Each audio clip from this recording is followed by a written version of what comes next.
सब स्त्रियां शिक्षित होने लगी, बेटियां पढ़ने लगी, अब आर्य समाज का काम पूरा हो गया।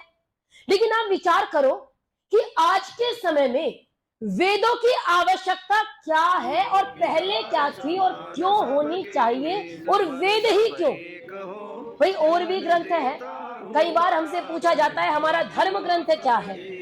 कोई कहता है रामायण है, कोई कहता है महाभारत है, कोई कहता है श्रीमद् भगवत गीता है, कोई कहता है रामचरितमानस है, क्योंकि कई लोगों के पास घूमने की परंपरा हमारी है, अन्यों की नहीं।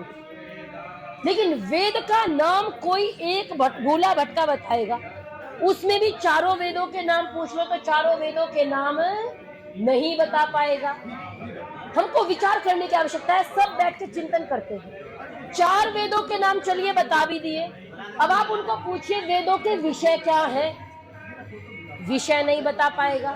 अब आप उनको पूछिए भाई आप तो सनातनीय आर्य समाजी हैं, सत्य सनातन वैदिक धर्म को फॉलो करते हैं, आप ये बताइए वेद कितने हैं, वेद मंत्र कितने हैं, और प्रत्येक वेद में अध्याय हैं, कांड हैं, सूक्त हैं, मंडल हैं, क्या हम ये बता पाएंगे? मैं पूछ नहीं रही हूं, बस आपको विचार करने के लिए कह रही हूं। आप विचार कीजिए कि हम कहां हैं, हम कितने पानी में हैं, कैसे वेदों की रक्षा होगी?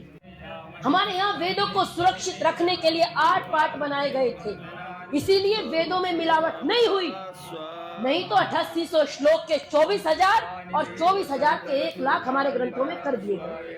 लेकिन वेदों में मिलावट नहीं हुई। हमारे ऋषि मुनियों ने 8 पाठ जटा माला शिखा रेखा ध्वजो दंडो रथो घनः 8 पाठ बनाए थे ताकि हमारे वेदों में मिलावट न होने पाए।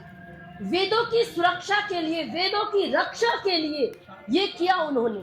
महाभाष्य को लिखने वाले महर्षि पतंजलि लिखते हैं रक्षार्थम वेदानाम अध्ययनम व्याकरणम। व्याकरण क्यों पढ़ना चाहिए? तो वो व्याकरण के प्रयोजन बताते हुए प्रथम प्रयोजन रक्षा, 5 बताए, रक्षा ऊहा आगम लघु असंदेह।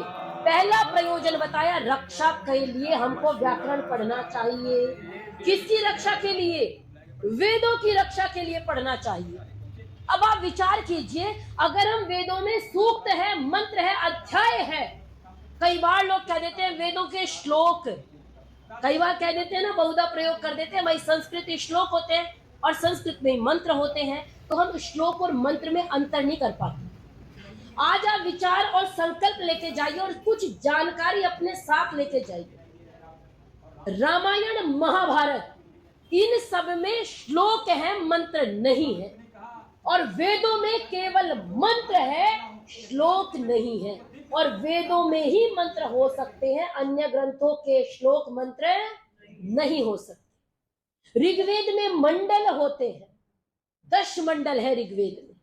हमको ये ऋग्वेद, यजुर्वेद, सामवेद, अथर्ववेद आज से थोड़ी थोड़ी जानकारी प्रारंभ करते हैं। 40 अध्याय है यजुर्वेद में, हम सभी कुछ लोग जानते हैं, कुछ नहीं जानते, लेकिन जानना चाहिए।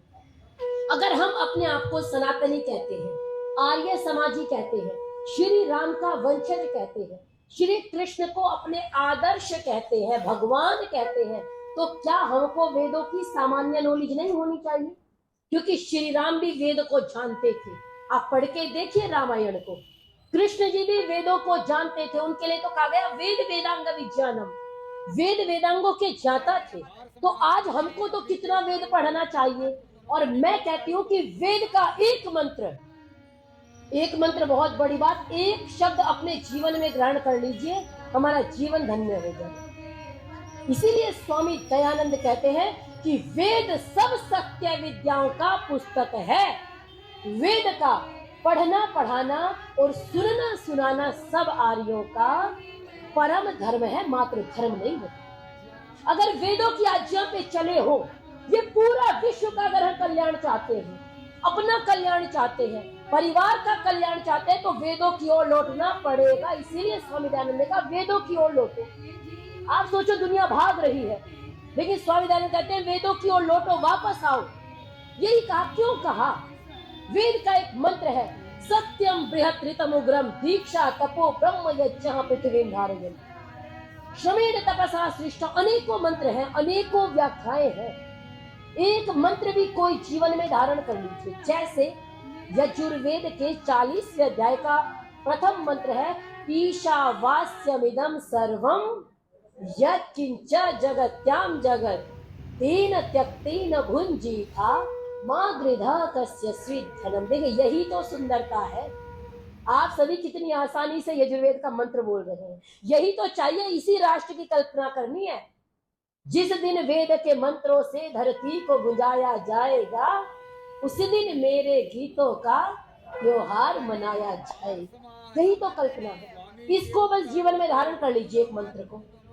कैसे? ईशावास्यमिदं सर्वम, इस दुनिया में सब कुछ कुछ